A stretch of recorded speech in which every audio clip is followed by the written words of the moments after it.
Hello, I'm Lucero Tagle, a former Googler who started my own startup called PitchNinjas, a tech and AI-enabled coaching platform that helps people communicate more effectively. I've partnered with Google to design this training due to my 16 years of experience working for their people development team and designing learning programs. In this training, I will cover the importance of relationship building, review a coaching framework, and provide techniques to navigate tricky situations to help those of you with mentoring experience hone in on your skill set. Our agenda for today is 1, defining what the qualities of a good mentor are. 2, the importance of acknowledged shared mentoring skills between mentor and mentee. 3, looking at the different hats a mentor can wear. 4, introducing you to an effective coaching framework. 5, discussing common mentor challenges and how to overcome them. And finally, giving you some top tips to help you become a more effective mentor. So let's look at what the qualities of a good mentor are. I'd like to begin with this quote from Ben Wynn, a manager of community at a company called Catalyst. I think this sums it up pretty nicely.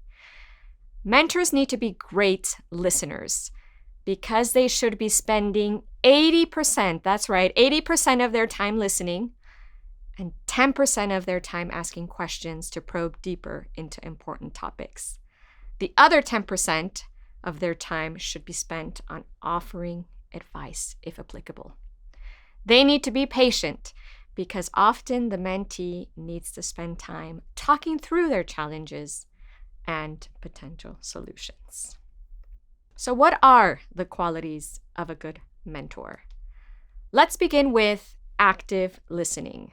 This is one of the most important qualities of a good mentor that really distinguishes a great mentor from others. Mentors have the huge responsibility of providing deep insights and knowledge sharing with their mentees. And to understand the concerns of the mentees, a mentor needs to ask multiple questions and reflect on them in order to provide that structured feedback. Mentors offer constructive feedback. So, a quote here, true intuitive expertise is learned from prolonged experience with good feedback on mistakes. This comes from a gentleman called Daniel Kahneman. Offering constructive feedback to mentees is one of the major responsibilities of a mentor. By understanding the current strengths and weaknesses of mentees, mentors can guide them in the right direction as per their goals and aspirations. A good mentor can understand the personality of a mentee and adjust his or her style of mentoring so as to offer benefits to the mentee. Constructive feedback helps the mentee build successful skills and behaviors that aid in achieving better results. Mentors are empathetic. This means mentors are able to put themselves in the shoes of their mentee. 4th, mentors have industry knowledge and experience. So mentors come from different backgrounds and have decades of experience with their own lives, solving multitudes of business challenges, finding solutions, looking out for new opportunities, for expansion and growth. You may have decades of experience or not, but industry knowledge, I think, is key. Having a common background is key, and also to help you establish the professional relationship and really starting the learning process rather quickly. Mentors offering pragmatic solutions. So again, back to the point of mentors having decades of experience, could be in the same industry as your mentee, and you perhaps have dealt with the highs and lows of business. A good mentor not only helps a mentee improve their skills, but also provides practical solutions to problems. So practical more than theoretical. The process of mentoring also involves sharing key skills, knowledge, and experiences with the mentees as mentioned. Mentors can also help mentees in inculcating professionalism and dynamism to gauge various market scenarios, understand complex business environments, and really provide them with expertise in utilizing opportunities available to them. For this to happen, a mentor should be open to sharing his or her knowledge and experience with the mentees. A good mentor outlines the importance of relationship building through his or her demeanor and acts as a role model to mentees. Mentors are meticulous. Mentors usually have faced challenges in the past. They've realized perhaps the importance of being really detail-oriented. A good mentor encourages his or mentee to stay abreast of the latest trends, developments in the industry if applicable, and really pushes them to take an interest in activities that develop their business acumen. Communication is key. It's one of the most desirable qualities of a good mentor. It helps in overcoming the initial hurdles in the mentoring process by really conveying expectations of both parties. Mentoring is just about sharing information or advice. It's also about involving active participation from both mentor and mentee to ask questions, discuss scenarios, lay out strategic plans, or understand current gaps, or plan and achieve the desired outcomes as per the timeline. And for this to really happen, it is crucial for the mentor to have effective communication skills, to have that one-on-one conversation with the mentee.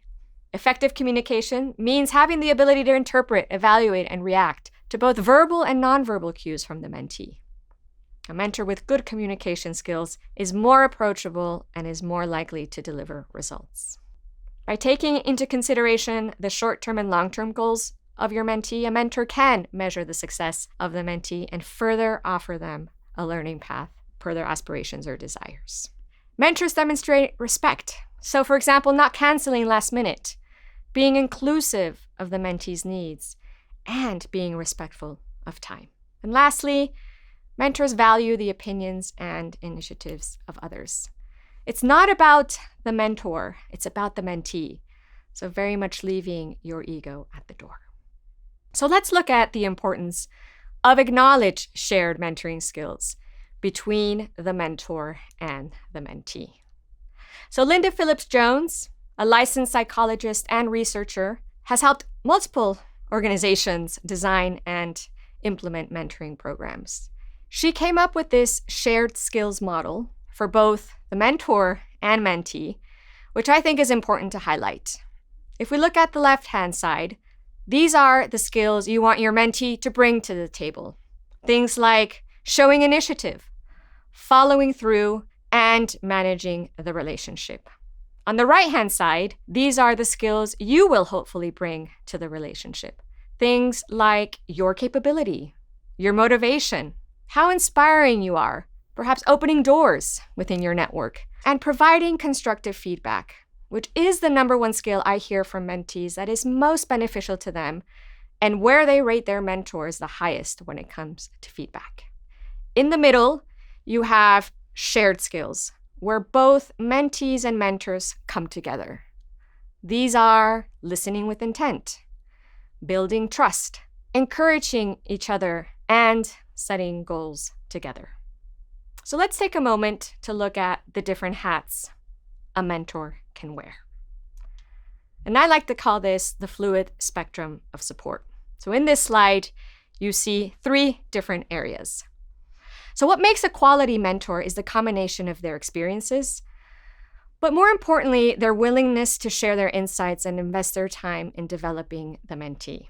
So sometimes the advice comes out as straight out advice. For example, this is what you need to do. Other times it is questioning, more like coaching, to get you to think through the situation. Or perhaps the advice comes in the form of simply making an observation that allows you to consider the point from another perspective. This is the mark of a great mentor. They know you and care about you enough to tell you what you need at the time that you need to hear it. They are able to respectfully challenge where appropriate and are not afraid to say, "I don't know," to a question that's outside their scope, and perhaps refer them to the right person. So bear in mind, you have different hats as you see here. As a coach, listening, reflecting, providing feedback, asking the right questions. As a mentor, perhaps that advice comes through your role modeling behavior, your opening doors. And lastly, what you see here as a sponsor, which is really around advocating for the other person and helping you to advance or find a new role or a new connection. I would now like to equip you with a simple yet effective coaching framework to have in your mentor toolkit. David Peterson and Mary D. Hicks came up with this definition of coaching. Coaching is the process of equipping people with the tools, knowledge, and opportunities they need to develop themselves and become more effective. Tigrow is a framework used for coaching. You're looking at the Tigrow model in this slide. It's simple, effective. It's a 4-stage cycle-oriented framework that enables the coach to provide a structure to a coaching session without getting in the way of the person's agenda. It's a flexible, non-linear frame for conversations. And it's the foundation for most executive coaching. Most professional coaches use some form of it. The Tigrow model is an adaptation of John Whitmore's Grow model that was developed in the UK in the late 1980s. The Tigrow coaching model is a variation of the Grow model adapted by Miles Downey and explained in his book, Effective Coaching. T stands for topic. In other words, it is the broad area that your coachee or mentee wants to address. This model is used widely across the coaching industry as a tool for guiding a client who simply doesn't know where to start. So I mentioned T stands for topic, G for goal, R for reality, O for options, and W for way forward. And it is broken down as followed. Topic is an important stage of the model that allows a person to identify a specific area that needs attention. This allows the coach to help their client focus in on a single area and discard topics that are unrelated or separate from the main goal. Defining the topic is to define the larger environment that has a negative impact on your long-term aspirations. G is for goal. So the goal stage is where the client clearly, or mentee, defines a specific endpoint that they want to attain. A goal can be broken into different subgroups: long-term, medium-term, and short-term. The reality stage of the Tigrow model is where the mentee is currently with their situation and any other issues they are facing in relation to their topic and goal. O for options. This stage is all about brainstorming the options that the mentee has to attain their goal. This gives both the mentor and mentee the opportunity to define any obstacles that might get in the way of achieving the mentee's goals. W, way forward. Once the best option has been decided via the mentee and mentor, it is time to decide on a way forward to executing the option chosen. So what are the next steps that need to be taken to attain the mentee's goals? For this stage, it is important to set a clear timeline so the mentee is able to be held accountable for the steps taken to achieve their goal. While using the Tigrow model, it can sometimes feel like all the attention is put towards the problem identification, when it should rather be shifted towards focusing on finding a solution to the problem. Try walking yourself through each stage of the model and see if you can find a solution to your problem. So let's look at some common mentorship challenges and how to overcome them. So let's start off with the first one: failing to meet as scheduled or frequent postponements. Some strategies to overcome this challenge is to block out the time in whatever calendar app you both use and schedule meetings a few weeks out at the very least. From a mental perspective, treat the meetings as you would any workplace meeting. Don't think of it as an extracurricular activity. If you or your mentee really are too busy for a partnership, postpone involvement until later. The second here, the mentor or the mentee wants to meet more frequently than the program requires, for example. Really adhere to the program guidelines here and the recommended meeting schedule from the outset. They exist for a reason. So being very clear about this at the very start is very important. Third challenge here is unrealistic expectations and assumptions, such as the mentor expects the mentee to accept everything he or she has to offer. Some strategies to overcome this challenge are setting mentoring objectives and goals at the outset, ideally during the first 1 or 2 meetings. This way, everyone is in agreement regarding expectations.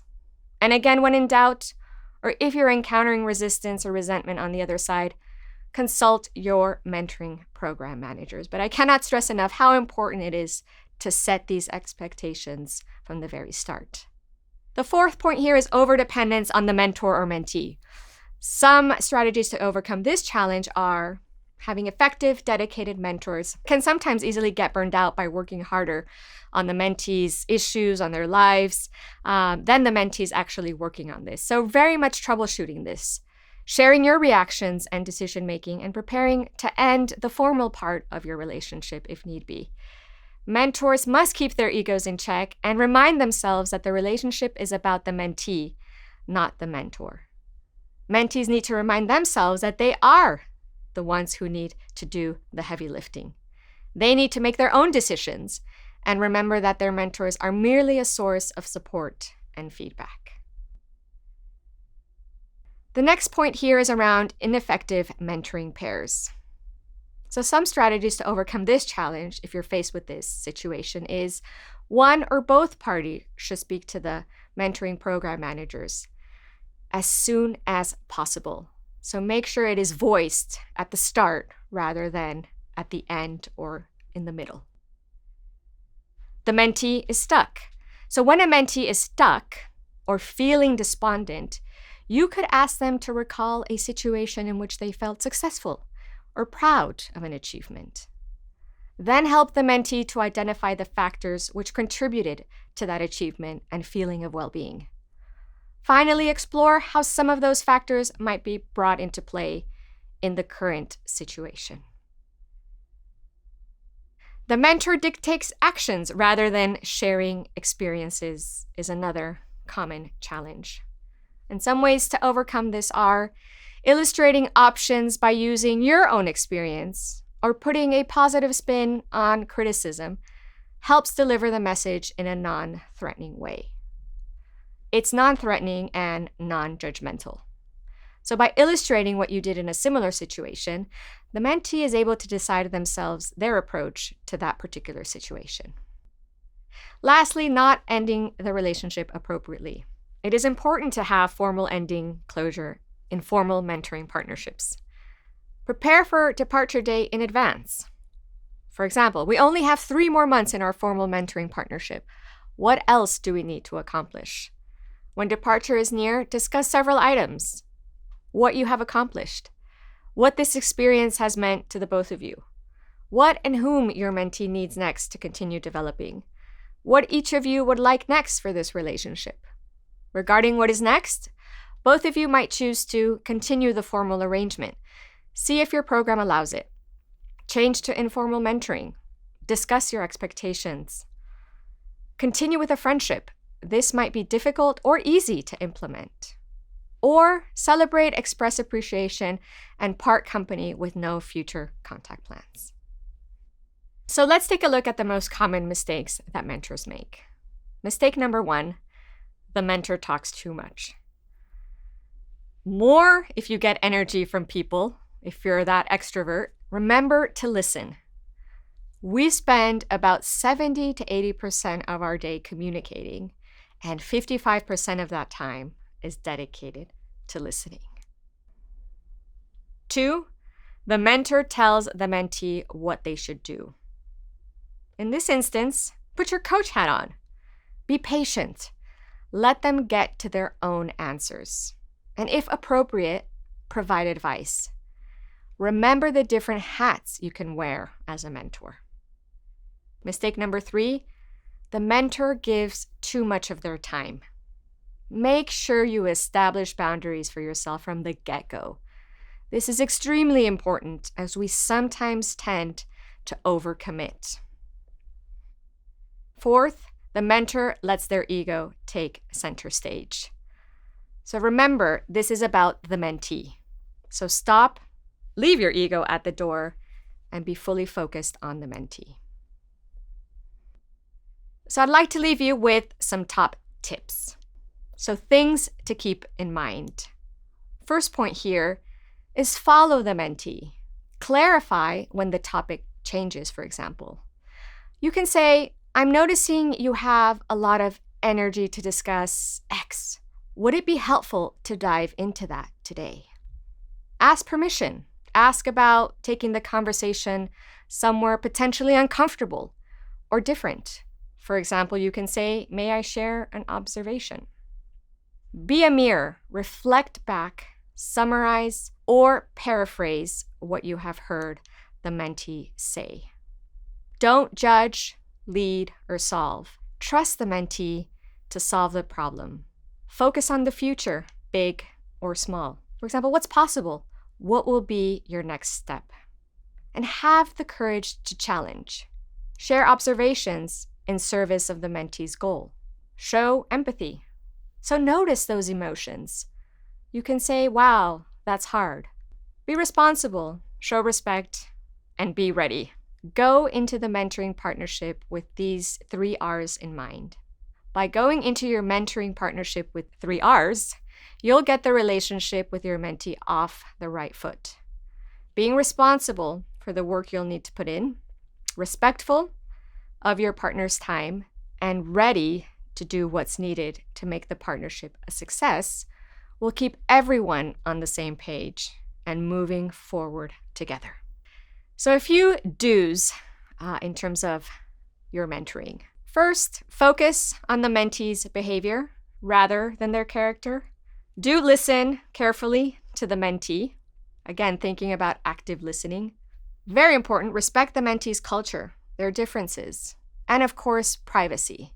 If your mentee has a disability, ask if they want closed captions to turn off the camera or for you to speak slower if English isn't their first language. Perhaps you can record the meeting so that they can take a look at that after.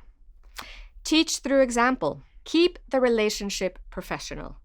Be open to sharing personal experiences. We learn a lot by each other's experiences and storytelling. So don't be shy. Be kind, but honest when giving feedback to the mentee. And lastly, be open to that feedback. I think it goes both ways. You can ask throughout your mentoring relationship, "How are you doing? What could be done more or less of?" So now focusing on some don'ts. Well, don't force the mentee to move in one direction.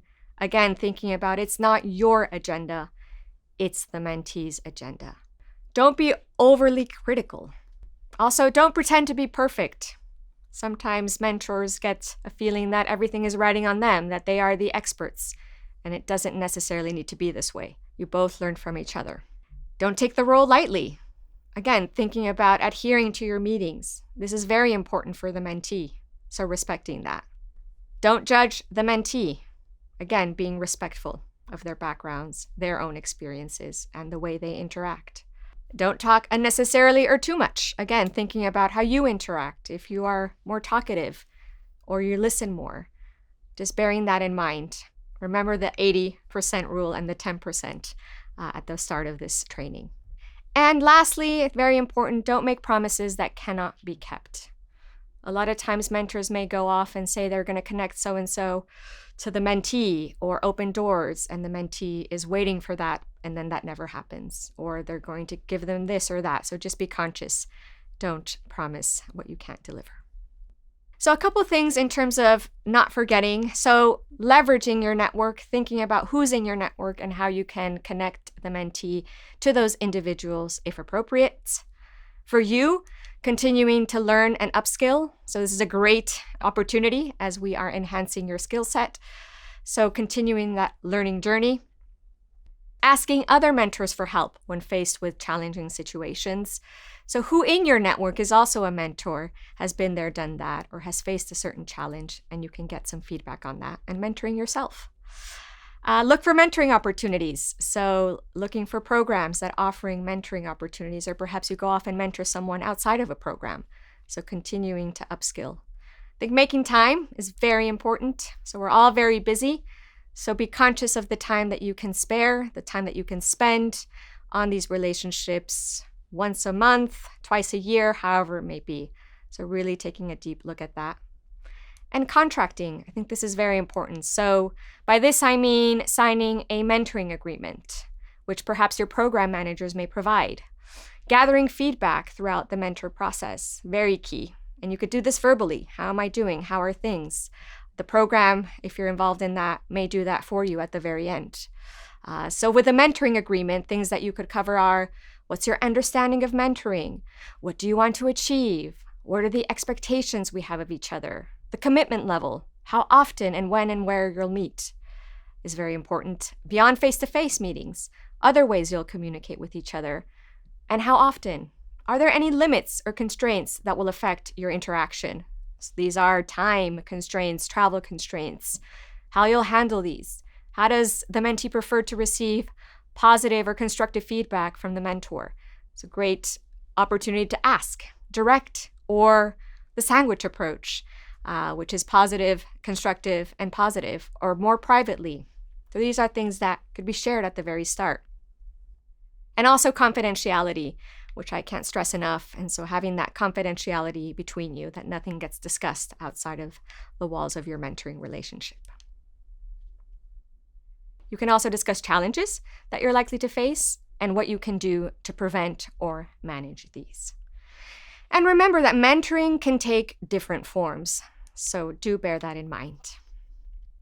This is a mentor manifesto developed by a gentleman called David Cohen of Techstars. Here he articulates the values and characteristics of mentorship.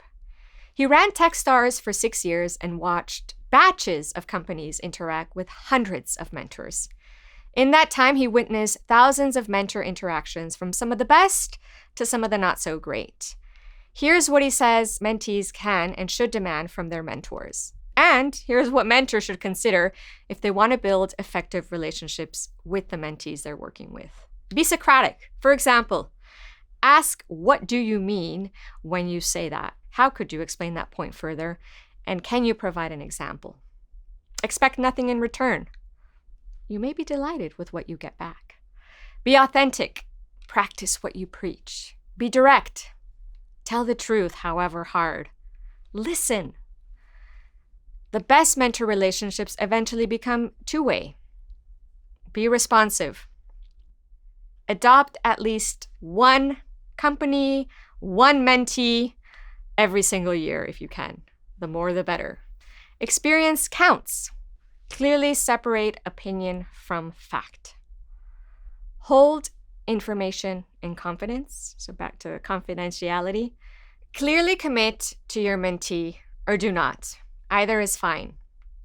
Know what you don't know. Say, I don't know, when you don't know. I don't know is preferable to bravado. Guide, don't control. The mentee must make their own decisions. Guide, but never tell them what to do. Accept and communicate with other mentors involved. Be optimistic. Provide specific, actionable advice. Don't be vague. Be challenging, robust, but never destructive. And lastly, have empathy. So take a moment to reflect and ask yourself, what resonated with you today? What's one thing you learned? And what will you do differently? And that concludes the Advanced Mentorship Training. Thank you for your commitment to enhancing your mentorship skills, and best of luck on your mentorship journey.